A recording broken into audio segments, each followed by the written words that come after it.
les acteurs doivent participer aux concertations nationales pour la réussite de la transition avec un nouveau départ du pays. C'est ce qu'a fait l'ancien Premier ministre Moussa Mara. Seuls les Maliens doivent décider de la transition. Pour cela, il faut créer un cadre de concertation où toutes les forces vives de la nation se retrouvent pour évaluer la situation. C'est dans un document élaboré par les membres du comité stratégique du M5 RFP proposé au comité national pour le salut du peuple qui trace les charpentes de la transition. Des détails dans cette édition. Merci à vous d'avoir choisi LTV pour vous informer, mesdames, messieurs. Bonsoir à tous et bienvenue à cette édition. Je le disais dans les titres, les concertations nationales débuteront demain samedi 5 septembre 2020 pour l'organisation de la transition. Beaucoup estiment qu'elle doit être dirigée par un civil pour sa réussite. Elle doit prendre des mesures objectives pour l'intérêt de la nation. Selon Moussa Mara, ancien premier ministre et président du parti Yelema, la transition doit être neutre politiquement pour être efficace. Il est au micro de Seydou Mamana Sidibé et Roger Kanouté. La transition doit normalement aboutir à, je dirais, un renouveau démocratique dans notre pays. Nous avons compris qu'au bout de 30 ans de pratique démocratique, il reste quand même beaucoup d'efforts à faire. Parce que 30 ans de pratique démocratique, il y a eu 2 coups d'État quand même. Le coup d'État, qu'on le veuille ou pas, c'est plus des conséquences que des causes. Le coup d'État, il arrive dans des conditions, je dirais, de déni de justice, de déni de démocratie, de déni d'opportunités politiques. Donc si notre démocratie n'a pas pu nous mettre à l'abri de coups de force, c'est qu'elle est imparfaite. Donc du coup, la transition communément est considérée comme une période de parenthèse qui doit s'achever par des élections. C'est vrai. Mais cette période de parenthèse doit aussi être une période où on redresse. Je pense qu'il faut que nous arrivions à une 4e république. Donc les réformes constitutionnelles et institutionnelles. Il faut que nous réformions nos processus électoraux, nos systèmes électoraux. Le Mali a un système électoral où l'argent est roi. Et tant que c'est l'argent qui décide, je pense que nous aurons toujours des candidats qui ne seront pas soit à la hauteur ou qui ne seront pas libres. Parce qu'ils auront été achetés par ceux qui ont l'argent. Et ça, nous devons éviter cela. Donc, il faut que nous fassions des réformes pour que l'argent ne soit pas aussi décisif qu'il est dans notre système. Donc, ça veut dire que les réformes électorales vers des élections transparentes. Mais nous avons aussi le feu actuellement. Nous avons les questions de terrorisme, les questions du Nord, les questions du Centre, un conflit intercommunautaire. La transition ne peut pas ne pas s'intéresser à ces questions. C'est pourquoi, quand les gens disent que la transition ne doit faire que ça, moi je dis, on est obligé de répondre aux questions terroristes. Et qu'est-ce qui peut être fait pendant cette période pour que la donne terroriste ne soit pas aussi dangereuse, ne soit pas aussi violente, n'ait pas aussi d'impact. La transition doit s'occuper aussi, je pense, de ces questions. Après, il y a la gouvernance. Si le Mali souffre de quelque chose, c'est bien des questions de gouvernance. Et ce sont les questions de gouvernance qui nous ont amenés là où nous sommes aujourd'hui. Il y a quelques réformes que nous devons avoir le courage de prendre. Et la transition est une période neutre où les réformes les plus courageuses et les plus objectives doivent pouvoir être engagées. Moi, je pense que ces 4 éléments sont absolument indispensables. Mais il faut gérer le pays aussi. Gérer le pays, c'est faire face aux questions des grèves des enseignants, c'est de faire face aux questions des grèves, aux conflits sociaux. Gérer le pays, c'est aussi faire face à la pandémie coronavirus, c'est relancer l'économie. Tout ça, la transition doit avoir des caractéristiques pour permettre de faire en sorte que la période ne soit pas une période perdue. Partis politiques, acteurs de la société civile, les militaires, de manière générale, tous ces acteurs, tous ces corps se retrouvent et fixent eux-mêmes le contenu de la transition, l'organisation de la transition. Donc moi, je me tiendrai à cela. Il ne faut surtout pas exclure. Cela ne veut pas dire que pendant la transition, X, Y ou Z qui se seraient rendus coupables de malversation et autres ne soient pas poursuivis. Cela ne veut pas dire aussi que X, Y ou Z qui a commis des actes qui sont répréhensibles ne soit pas sanctionné. Mais quand il s'agit d'écouter les uns et les autres pour dire quelle direction prendre, écoutons toutes les intelligences, les Maliens de l'intérieur, les Maliens de l'extérieur, et retenons les idées forces consensuelles et mettons-les en œuvre dans un cadre quand même où la transition doit être neutre. Donc moi, mon souci, c'est la neutralité de la transition. Mais la neutralité de la transition vis-à-vis de la politique. La transition doit être achevée par les élections. Il ne faut pas que les acteurs des élections soient dans la transition, je suis d'accord. Mais il ne faut pas que les structures politiques aussi ne soient pas dans la transition. Parce que quand on vise les personnes, on ne vise pas les structures, on passe un peu à côté. On va dire par exemple, je prends l'exemple de Moussa Mara. Moi, je suis candidat, par exemple, pour les élections présidentielles après la transition. On va dire, moi, je ne dois pas animer la transition. Ça, c'est évident. Mais si un cadre du parti LMA est ministre de la transition, sachant que son président ou un leader de ce parti est candidat à l'élection présidentielle, qu'est-ce qu'il va faire? Il va tout faire pour soutenir et aider celui qui va porter les couleurs du parti aux prochaines élections. Donc, quelque part, on touchera à la neutralité de la transition parce qu'il viendra en mission pour son parti. Donc, quand je dis qu'il ne faut pas que les partis politiques soient dans le gouvernement de transition, les gens ne le comprennent pas, mais c'est un minimum de bon sens. Si nous voulons que la transition soit neutre entre tous les acteurs, que la transition prenne des mesures objectives dans l'intérêt du pays, pas dans l'intérêt de X ou contre Y, il faut que la transition ne soit pas animée au niveau du gouvernement par des acteurs politiques, par des membres des partis politiques. C'est la raison pour laquelle je pense qu'il faut que la transition soit neutre politiquement pour être efficace. Et moi, j'insiste beaucoup sur ça.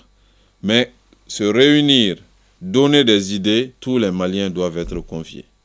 Quel que soit le bord où ils ont été, majorité, opposition, ancienne majorité, ancienne opposition, du centre, appelons tout le monde. Et c'est exactement dans cette direction que le CNSP est en train d'aller. Je les encourage dans cette direction.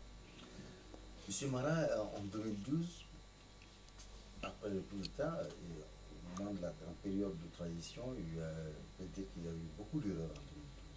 Comment faire aujourd'hui pour éviter les erreurs de 2012?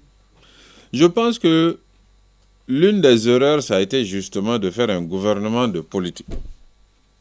Avec le motif que seul... 2012. Oui, en 2012, ça a été fait. 2012, d'abord, on a commencé avec un gouvernement neutre. Cheikh Mourou Boudiara, son premier gouvernement était un gouvernement neutre de compétences. Mais au bout de 2-3 mois, il lui a été imposé d'ouvrir le gouvernement aux partis politiques parce que ce sont les partis politiques qui doivent diriger. Les politiques sont venus et ça a été plutôt, je dirais, un gros partage de gâteaux, se battre pour son parti, aider le candidat de son parti, mettre les cadres du parti dans le cabinet et ainsi de suite, ainsi de suite. C'est ce qu'il faut qu'on évite. Il faut que nous prenions des compétences certaines du pays.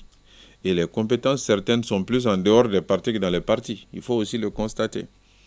Dans tous les domaines de la vie publique, que nous prenons des compétences certaines, neutres, objectives, sans aucune ambition, qui viendront simplement pour gérer leur secteur dans l'intérêt du pays, sans aucune autre ambition que ça, que la transition soit efficace. Je pense que ça, c'est corriger une erreur de 2012. Une autre erreur, la CEDEAO même l'a mentionné dans son communiqué, c'est de créer une structure militaire ad hoc qui va finalement peser sur la transition. C'est ce qu'on a fait en 2012. C'est pour que la CEDEAO a dit dans le communiqué qu'aucune structure militaire ne sera créée et a fortiori placée au-dessus du président de transition. Les acteurs militaires qui sont ici, ils participeront à la transition, dans l'organe de transition qui sera créé, gouvernement de transition, mais dans un cadre consensuel. Mais on ne créera pas de structure ad hoc pour eux. Ils se fondront dans le dispositif de transition et le président de transition sera effectivement et réellement le président de transition et le chef de l'État. Je pense que ces deux erreurs doivent être corrigées. Troisième erreur, c'est qu'en 2012, on était trop focalisé sur les élections. On a fait pratiquement, la transition, ça a été pratiquement préparer les élections. Les enjeux de notre pays sont tels aujourd'hui qu'on ne peut pas être focalisé que sur les élections. J'ai dit tout à l'heure les questions de 4e République, les questions du Nord, du Centre, la question de la gouvernance, c'est ce qui va convaincre les Maliens que ce n'est pas une transition pour rien. Et ça, il faut tout faire pour que les Maliens ne pensent pas que ce sera une transition pour rien. Sinon, on risque de retomber dans les mêmes errements que cette année. D'accord. Quelles devraient être les priorités des futurs dirigeants de cette transition? Pour moi, c'est donner confiance aux Maliens. Donner confiance aux Maliens, ce n'est pas un projet, ce n'est pas un programme, mais c'est un cadre stratégique. Ça veut dire donc que quand les acteurs de la transition seront mis en place, l'organe de transition, le gouvernement de transition, le Premier ministre, le président, il faut qu'ils aient à cœur de donner confiance aux Maliens. Donner confiance aux Maliens, c'est d'abord leur comportement de tous les jours. Il doit y avoir de l'humilité, il doit y avoir de la proximité, il doit y avoir de la présence de terrain, tous les jours, tout le temps sur le terrain auprès des populations, et il doit y avoir des actions pour soulager les populations. Je pense que quand on va travailler avec cet esprit, non seulement on fera des réformes importantes pour demain, mais dans le quotidien d'aujourd'hui, on posera des actes pour satisfaire les attentes des Maliens.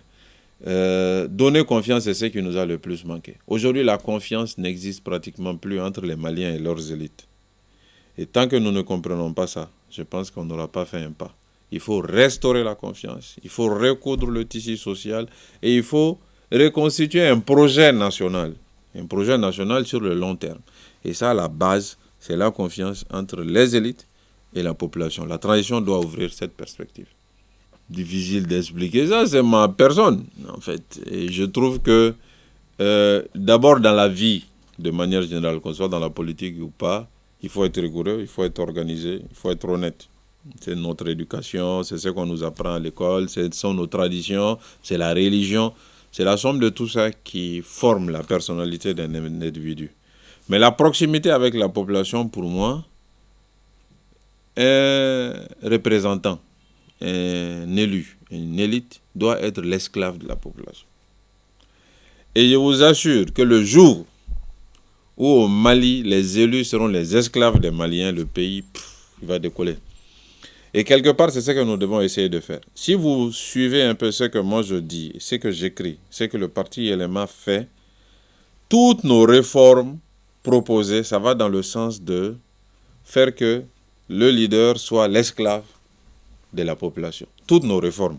Moi, quand je dis qu'il faut qu'il y ait une alternance systémique dans notre pays, que l'alternance ne soit pas seulement le président de la République, mais que les maires, il y ait de l'alternance, que les mandats des maires soient limités, des députés soient limités, les mandats des présidents des partis politiques soient limités, toutes sortes de responsabilités dans notre pays, que ça soit limité dans le temps, parce que je veux éviter la création de petites dictatures. Quand je dis qu'il faut que les populations puissent évaluer l'administration, que quelqu'un qui a l'habitude d'aller dans un hôpital, qui puisse évaluer cet hôpital, et que cette évaluation ait une incidence sur la carrière de ses agents. Ça veut dire que ceux qui travaillent dans cet hôpital sachent qu'ils ont des patrons. C'est les usagers qui sont leurs patrons. Ce n'est pas le ministre, ce sont les usagers qui sont leurs patrons. Parce que ce sont les usagers qui vont déterminer si eux ils vont être augmentés ou pas. Donc ça ramène toujours le chef au service de la population. Quand je dis qu'il faut qu'on insère une réforme pour que nous puissions mettre fin au mandat des responsables en cours de mandat, c'est toujours donner le pouvoir à la population. Vous êtes élu maire pour 5 ans, oui. Mais si au bout de quelques années, 2 ans ou 3 ans, on constate que vous n'êtes pas bon, il ne faut pas attendre 5 ans. Il faut qu'on mette en place un système pour qu'on vous enlève de là. Vous êtes élu président de la République pour 5 ans. Si au bout de quelques années, on voit que vous n'êtes pas à la hauteur, il faut qu'on mette en place légalement des processus pour vous enlever de là. Et quand on fera ces changements-là, je pense qu'on n'aura plus jamais de coup d'État. Parce qu'il y aura la possibilité pour les populations de pouvoir démettre un leader sans simplement appeler à l'armée d'intervenir. Si le M5 RFP disposait de cette arme légale dans les textes maliens, ils allaient chercher à l'utiliser plutôt que tous les jours marcher pour que le président démissionne. Tout ça, toutes ces réformes-là, l'objectif, c'est ramener le leader au service des populations et donner le pouvoir aux populations de sanctionner les leaders. C'est ce qui manque le plus dans notre pays. Et je pense qu'il faut qu'on aille dans ce sens. Donc moi, je suis persuadé que la proximité avec les populations, c'est un minimum pour un leader. C'est même ce pourquoi il est élu, quoi. C'est ce pourquoi il est désigné. Si un élu ou un représentant n'est pas proche, c'est qu'il n'a pas compris le sens de sa mission. Ben, vous avez posé une question, vous avez une réponse. Vous avez beaucoup de gens qui disent que Mara est pingre. Je suis pingre avec des gens qui ne savent pas quoi faire avec l'argent. En fait, moi, je suis un expert comptable, vous l'avez dit. Je connais l'argent, je connais son importance. Donc, je ne le gaspille jamais et je ne le jette pas par la fenêtre. Par contre, le peu d'argent que j'ai, j'essaie de l'utiliser au mieux possible des intérêts publics. La promesse dont vous parlez, c'est que nous nous sommes privés de ce que l'Assemblée nationale nous verse pour l'utiliser dans le financement des projets des jeunes dans notre commune. Parce que la jeunesse aujourd'hui et son employabilité est le premier problème du Mali. La plupart des problèmes dans lesquels le Mali est s'expliquent par le fait que les jeunes n'ont pas d'emploi. Si vous regardez la violence, si vous regardez le banditisme, si vous regardez le terrorisme, je peux vous assurer qu'une bonne partie de ces problèmes s'expliquent par le fait que les jeunes n'ont pas d'emploi. Il n'y a pas une famille au Mali où si vous partez, où on ne va pas vous dire dans la famille que notre problème, c'est le problème de l'emploi de nos jeunes. Ça, nous l'avons compris. Et donc, nous nous disons, qu'est-ce que nous pouvons faire en tant que députés? On n'est pas ministre, on ne peut pas engager des politiques et autres. Donc, ce qu'on peut faire en tant que député, c'est déjà ce que l'Assemblée nous verse. On va l'utiliser pour créer des emplois dans notre commune. Donc, il y a 1,5 million pour moi, 1,5 million pour Hassan Sidibé, ça fait 3 millions tous les mois qu'on commence à utiliser pour financer les projets des jeunes. Donc c'est bien la preuve que nous ne sommes pas pingres. Si on était pingres, je pense que cet argent, on l'aurait gardé pour nous. Mais nous préférons utiliser le peu que nous avons de manière efficiente. Moi, je ne donnerai jamais un franc à quelqu'un pour que la personne aille dormir en le mangeant. Jamais. Par contre, si je peux donner 1 milliard à quelqu'un pour créer de la richesse et donner 10 000 emplois, je le ferai. Voilà la différence. Ceux qui disent que nous sommes pingres, c'est peut-être ceux qui veulent avoir l'argent et le manger. Sinon, ceux qui veulent travailler ne disent pas généralement que nous sommes pingres. Également annoncé dans les titres, le M5 RFP a été initié pour un changement qualificatif dans la gouvernance, mais aussi dans le fonctionnement des institutions au Mali. Pour la réussite de la transition, la situation doit être évaluée, dégager les actions prioritaires et urgentes qui permettront d'engager la refondation par les Maliens. Ibrahim Ikassa Maïga, membre du comité stratégique du M5 RFP, est au micro de nos reporters. La transition qu'il faut, c'est les Maliens qui doivent en décider. Il s'agit justement de créer un cadre de concertation où toutes les forces vives se retrouvent pour évaluer la situation. La situation, c'est que ce mouvement a été initié pour un changement au Mali, un changement qualitatif dans la gouvernance, mais justement aussi dans le fonctionnement des institutions. Il s'agit de se retrouver, d'évaluer, comme je l'ai dit, la situation, de dégager les actions prioritaires, mais aussi les actions urgentes qui permettront justement d'engager la refondation du Mali. Donc quand on procédera à cela, on fera le choix justement des organes qui permettront de sortir de ces actions, de la qualité et du profil des personnes chargées d'animer, et le résultat attendu sera justement connu. C'est cette forme de transition qui soit. Donc il y a plusieurs types, mais il faudrait qu'on s'asseye ensemble pour dégager les trucs. Et l'encadrement juridique et institutionnel aussi doit être défini de commun accord pour justement pouvoir opérer ce changement, cette refondation de l'État du Mali, cette restauration de la démocratie républicaine que nous recherchons. C'est cela la problématique. C'est les Maliens qui décideront. Chaque acteur identifié dans ce champ jouera son rôle. Je l'ai dit, c'est toutes les forces vives qui devraient s'impliquer pour ce changement. Mais chacun jouera son rôle. Mais les acteurs principaux, c'est ceux qui ont pensé le changement, qui ont mûri le changement, qui ont mis le changement en exécution. Il y en a qui ont commencé, il y a une partie des forces vives de la nation qui ont parachevé. C'est la frange militaire. Ceux-là ont compris le changement mieux que d'autres. Maintenant, c'est de partager l'esprit de ce changement avec tout le monde, que les autres y ajoutent du sien pour pouvoir conduire. Il y a des acteurs principaux, mais il y a aussi toutes les autres forces vives. Donc c'est tous les Maliens qui le feront nécessairement. Les priorités, nous estimons qu'il s'agit simplement de faire l'état de la nation aujourd'hui. Nous avons une gouvernance bancale qui a montré ses limites, qui a mis l'État malien à terre. Mais aussi, nous avons cette nécessité de recouvrer notre souveraineté. La crise multidimensionnelle a perduré, a sapé les fondements de l'État. Le Mali n'est plus un État normal puisque notre souveraineté ne s'exerce plus sur l'ensemble du territoire national. Donc il s'agit maintenant de reconstruire nos forces armées de sécurité pour qu'ils puissent récupérer l'ensemble du territoire national. Ça ne serait pas nécessairement par la force parce qu'il y a d'autres forces avec lesquelles il faut composer. Okay? Les groupes armés avec qui un accord a été signé. Il s'agit justement d'aller à une application intelligente de cet accord. Revoir l'accord ensemble sur la base de l'article 60 même de cet accord qui dit que de commun accord les parties peuvent réviser utilement l'accord pour le rendre applicable et pouvoir permettre que l'État malien recouvre l'ensemble du territoire national, que l'administration soit redéployée, que les services sociaux de base fonctionnent dans ce domaine. Ensuite, en refondant la gouvernance et en revoyant aussi la réorganisation administrative, territoriale et électorale, la refondation, on pourra instituer de nouveaux organes crédibles, mais de façon transparente. Mais cela aussi, ça se fait en revoyant les institutions. Donc la réforme constitutionnelle passera par cela. Et on va, lorsqu'on est doté d'un nouveau projet de constitution, on va pouvoir aller au référendum puisque les forces de défense de sécurité et l'administration ont pu recouvrer l'ensemble du territoire national qui soient contrôlés par l'État du Mali. Donc on ira au référendum, on aura un nouvel État, des nouvelles institutions avec des nouvelles modalités de fonctionnement et des élections plus crédibles puisqu'on aura réformé toute la gouvernance électorale. Avec un organe unique de gestion, un fichier électoral crédible, accepté de tous, et puis un système électoral adapté avec des nouvelles institutions, comme je l'ai dit. C'est cela le projet qu'il faudrait mûrir ensemble, exécuter et obtenir à la fin. Nous sommes dans une situation d'attente qui commence à durer un peu. Il est temps que les forces vives de la nation se retrouvent, mais de façon méthodique.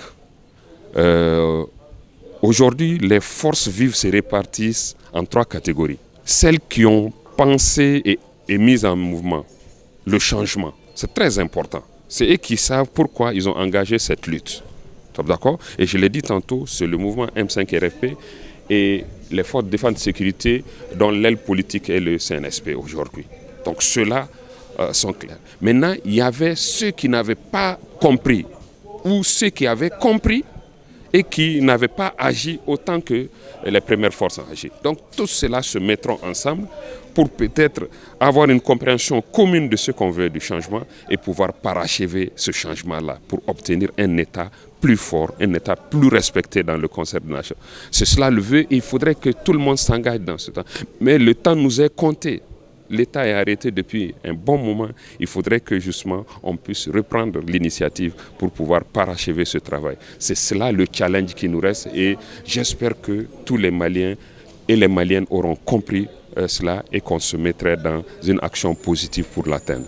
Suite au changement du régime, les responsables du M5 RFP se disent déçus de la réaction du Comité national pour le salut du peuple de ne plus en compte le document élaboré par les membres du comité stratégique par rapport à la transition. Selon Djigui Diabaté, membre du comité stratégique du M5 RFP, il n'y a que 2 acteurs principaux pour cette phase, le M5 RFP et le Comité national pour le salut du peuple.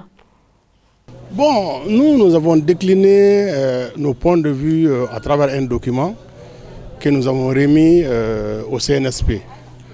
Donc ce document établit la charpente de la transition avec un contenant et à l'intérieur maintenant il y a le contenu qui doit s'ajouter.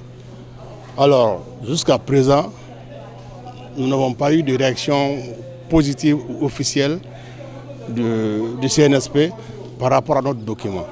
Alors que nous leur avons expliqué et ils ont compris que par rapport à cette phase que nous traversons, il n'y a que 2 acteurs principaux. le M5, RFP et le CNSP qui a achevé l'œuvre du M5.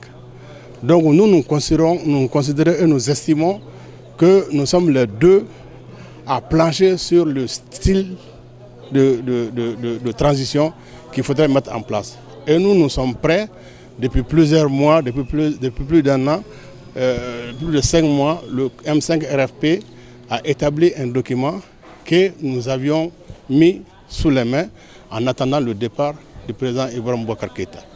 Bon, les profils, je pense que beaucoup de gens disent beaucoup de choses, mais il faut être objectif. Une transition, ça doit se discuter et à travers un consensus. Donc c'est ce consensus que nous avons demandé pour que le président qui sera élu comme président de la transition soit quand même un président de consensus qui requiert la confiance de tout le monde et qui requiert une compétence avérée. Bon, ce qu'il faut, je pense que nous avons tous tiré les leçons de 2012. La transition n'a pas vocation de pouvoir régler tous les problèmes qui se posent au Mali aujourd'hui. La transition est là juste pour établir un cadre de fonctionnement de l'État face aux urgences. Donc une fois que les urgences sont établies, en ce moment, la transition terminée, c'est le pouvoir en place qui va maintenant se charger de l'exécution de tout ce qui avait été contenu dans la charte de la transition par rapport à la marche du Mali. Bon, les priorités aujourd'hui, d'abord c'est la gouvernance. Il faut établir la gouvernance, il faut mettre l'administration au travail, mais surtout et surtout principalement, c'est les réformes. Les réformes indispensables aujourd'hui à la quiétude et en tout cas à l'émergence d'un Mali nouveau. Puisque nous avons constaté depuis un certain temps que les élections ne sont plus le reflet de la population malienne. Donc les élections sont devenues des décrets de nomination par le pouvoir. Donc c'est ce que nous voulons bannir à travers le toilettage de notre loi électorale, du processus électoral, à travers des fichiers fiables et un recensement fiable avec en tout cas tous les interlocuteurs impliqués dans cette phase d'élection, soit des entités à part entière qui puissent travailler objectivement et de façon transparente afin que les élections, les résultats soient crédibles, en tout cas partagés par tous. Moi, mon mot de fin, c'est très simple. C'est un appel que je lance au CNSP, qu'il écoute le M5 RFP. Parce qu'aujourd'hui, qu'est-ce que nous constatons? Le système, la gouvernance IBK est partie, mais en réalité, nous avons l'impression que rien n'a changé. Parce que quand ce CNSP a comme partenaire privilégié, en tout cas comme interlocuteur privilégié, les gens qui ont consisté à piller le pays, à bafouer le pays, à détourner les deniers publics, nous ne pouvons pas comprendre que ces gens-là, pendant que le M5 RFP se battait dans les rues, sous la pluie, sous les balles, sous les menaces, et que ces gens-là étaient en train d'encourager le pouvoir à nous matraquer, alors que le CNSP trouve ces gens-là comme interlocuteurs et mettre en marge le M5 RFP, ça ce n'est pas acceptable. Et nous n'accepterons jamais cela. Voilà, c'est ce qui met fin à cette édition d'information. Merci à vous de l'avoir suivi et bonne suite de programme sur La Liberté Télévision.